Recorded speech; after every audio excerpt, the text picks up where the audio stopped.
हमारी आज की कहानी का शीर्षक है कल रात और इसकी लेखिका स्नेहलता जी हैं।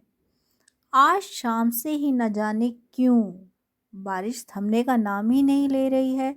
स्वाति भी बेचैनी से इधर उधर टहल रही है। कभी वो खिड़की के पास जाकर खड़ी हो जाती है तो कभी गैलरी में। बचपन से ही स्वाति को बारिश की फुहारें पसंद है। बारिश की फुहारों से चेहरे को भिगोना और बारिश की बूंदों को हथेली पर लेकर खेलना उसे अच्छा लगता है। पर आज न जाने क्यों बारिश की ये फुहारें स्वाति को वो खुशी नहीं दे रही हैं और ना ही उसे बारिश की बूंदों को अपनी हथेली पर लेने का मन कर रहा है। खिड़की से आती बिजली की चमक स्वाति की आभा को बढ़ा रही है। लाल रंग की शिफॉन साड़ी में स्वाति दुल्हन की तरह लग रही है और लगे भी क्यों ना। आज स्वाति दुल्हन की तरह ही सजी हुई है क्योंकि आज उसकी और समीर की शादी की पहली एनिवर्सरी है। स्वाति तो चाहती थी आज समीर ऑफिस ही न जाए, पर काम की अधिकता बताकर जल्दी घर आने का वादा कर समीर ऑफिस चला गया। वैसे तो स्वाति किसी से नहीं डरती, पर आज बिजली की चमक और सरसर करती हुई हवाएं उसे डरा रही हैं। पिछले 1 साल में समीर के प्यार ने स्वाति को थोड़ा कमज़ोर बना दिया है। वो समीर के प्यार में इस तरह खो गई है कि वह अपने आप को भूल गई है। वह अपने आप को समीर की नज़रों से देखने लगी है। स्वाति समीर की खुशी में ही अपनी खुशी ढूंढती है और ऐसा हो भी क्यों ना। समीर ही ऐसा है जिसे वह सबसे ज़्यादा प्यार करती है और समीर ही उसकी पूरी दुनिया है। शादी से पहले वो अपने पापा से बहुत प्यार करती थी। पापा भी स्वाति की हर खुशी का पूरा ध्यान रखते थे और आज वैसा ही ख्याल समीर भी रखता है स्वाति का, बिल्कुल बच्चों की तरह। उसे कभी किसी चीज़ की कमी महसूस नहीं होने देता, यहाँ तक कि स्वाति अपने पर्सनल उपयोग की चीज़ें भी खुद लेकर नहीं आती और समीर ही लेकर आ जाता है। शादी से पहले स्वाति एक कंपनी में इवेंट मैनेजर के पद पर कार्यरत थी, पर शादी के बाद समीर के कहने पर उसने वो जॉब छोड़ दिया क्योंकि समीर नहीं चाहता था कि स्वाति सारा दिन घर और ऑफिस के कामों में उलझकर रह जाए। रात को 10:30 बजने को है, समीर अभी तक घर नहीं लौटा। उसका मोबाइल भी कभी स्विच ऑफ तो कभी moved out of coverage area बता रहा है। ऑफिस में फ़ोन करने पर पता चला कि समीर तो आज जल्दी ही घर के लिए निकल गया है। स्वाति को यह बात और ज़्यादा बेचैन कर रही है। उसके मन में न जाने कैसे कैसे बुरे ख्याल आ रहे हैं। समीर इससे पहले तो कभी इतना लेट नहीं हुआ और आज इतने स्पेशल डे पर समीर अभी तक घर नहीं पहुंचा और ना ही उसने स्वाति को कोई कॉल किया। स्वाति ने आज पूरे घर को बहुत ही खूबसूरत तरीके से सजाया है। फ्लोटिंग कैंडल्स, बैलून्स, फ्लावर्स के साथ लाइट जलती कमरे की रोशनी पूरे घर को और भी ज़्यादा सुंदर बना रही है।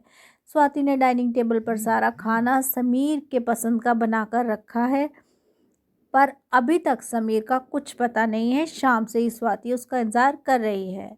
अब बारिश और भी तेज़ हो गई है। बादल की गड़गड़ाहट, बिजली की चमक और सरसर करती हवाओं की आवाज़ स्वाति को डरा रही है। इंतज़ार करते हुए स्वाति थक कर सोफे पर बैठ गई। बैठते ही उसे झपकी आने लगी। तभी करीब 11 बजे डोरबेल बजा। डोरबेल बजते ही स्वाति ने दौड़कर दरवाज़ा खोला। सामने समीर खड़ा था, हाथों में फूलों का गुलदस्ता था। स्वाति समीर को देखते ही उससे लिपट कर रोने लगी। तभी समीर स्वाति को शांत करते हुए बोला, सॉरी डियर, आज ऑफिस में बहुत ज़रूरी डील फाइनल करनी थी इसलिए लेट हो गया। Anyway let's celebrate. घर के अंदर आते ही समीर ने स्वाति को अपनी बाहों में लेते हुए बोला, wow Swati, it's so beautiful, really you are a good event manager. तुमने तो पूरे घर को एक नया लुक दे दिया है। It's looking so romantic and this beautiful diamond ring for my most beautiful wife. Swati भी इतराती हुई अपने आप को समीर से अलग करते हुए बोली, थैंक यू। तभी समीर स्वाति को अपनी ओर खींचते हुए बोला, स्वाति तुम फिर से अपना जॉब ज्वाइन कर लो। स्वाति आश्चर्य से समीर की ओर देखने लगी। समीर की बातों में गंभीरता थी। तभी समीर बात को आगे बढ़ाते हुए बोला, मैं नहीं चाहता तुम्हारा टैलेंट इन 4 दीवारियों के अंदर दब के रह जाए, और जब तुम जॉब करोगी तो सेल्फ डिपेंड भी हो जाओगी। समीर की सेल्फ डिपेंड वाली बात स्वाति को अच्छी नहीं लगी। उसके बाद भी स्वाति समीर पर अपना प्यार जताते हुए अपनी दोनों बाहों को समीर के कंधों पर रखती हुई बोली, जनाब मुझे कोई सेल्फ डिपेंडेंट नहीं बनना, मैं तो सारा जीवन तुम पर ही डिपेंड रहना चाहती हूँ। तभी समीर स्वाति की बाहों को हटाते हुए बोला, नहीं तुम्हें सेल्फ डिपेंड बनना है, समझी तुम। इस बार समीर के शब्दों में कुछ दृढ़ता थी। स्वाति समीर को खुश करने के लिए बोली, ओके बाबा, ओके, मैं सेल्फ डिपेंड बन जाऊंगी, ठीक है। अभी चलो, मैं तुम्हारी पसंद का खाना बनाया है, चल के खा लो। ऐसा कहते हुए स्वाति प्लेट लगाने लगी। स्वाति को प्लेट लगाते देख समीर बोला, स्वाति एक ही प्लेट लगाना, मैं खाना खा के आया हूँ। समीर का ऐसा कहते ही स्वाति के चेहरे पर उदासी छा गई और उसकी आंखों से झरझर आंसू बहने लगे। इधर बारिश भी अब थम चुकी थी। रात और भी गहरी और पूरी तरह से शांत हो चुकी थी। समीर स्वाति की उदासी को भांपते हुए और उसके आंसुओं को पोंछते हुए बोला, चलो आज सुबह मैं खाना अपने हाथों से खिलाता हूँ। ऐसा कहते हुए समीर ने स्वाति को चेयर पर बिठा दिया। खाना खिलाते हुए समीर बोला, स्वाति मुझसे वादा करो, आज के बाद फिर तुम कभी नहीं रोओगी किसी भी बात पर, चाहे मैं तुम्हारे साथ रहूं या ना रहूं। समीर के ऐसा कहते ही स्वाति समीर से लिपट गई। दोनों इस तरह एक दूसरे से बातें करते एक दूसरे की बाहों में खो निद्रा के आगोश में चले गए। सुबह करीब 4:30 बजे मोबाइल फ़ोन पर रिंग से स्वाति की नींद खुली। फ़ोन रिसीव करने के बाद स्वाति समीर की आवाज़ देती हुई इधर उधर ढूंढने लगी, पर समीर घर पर नहीं था। स्वाति भागती हुई पुलिस स्टेशन पहुंची, क्योंकि फ़ोन पुलिस स्टेशन से था। वहां पहुंचते ही स्वाति की आंखों खुली की खुली रह गई।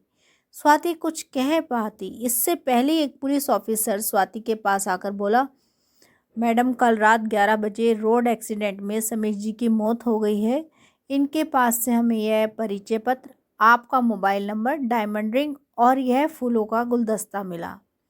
स्वाति आश्चर्य से उस डायमंड रिंग और फूलों के गुलदस्ते को देखती रही। तभी उसे याद आया, कल रात जब वो समीर से लिपटी तो उसने आश्चर्य भरे शब्दों से समीर से पूछा था, तुम इतनी बारिश में भीगे कैसे नहीं और तुम्हारे माथे पर ये चोट के निशान कैसे। तब समीर ने हंसते हुए कहा था, माय डियर स्वीट हार्ट, यह बारिश मुझे क्यों भिगोएगी और ये चोट मुझे कभी दर्द नहीं दे सकती। स्वाति बुत की तरह खड़ी सोच रही थी, क्या कल रात उसके साथ समीर नहीं उसकी रूह थी। ये कहानी यही समाप्त होती है। धन्यवाद।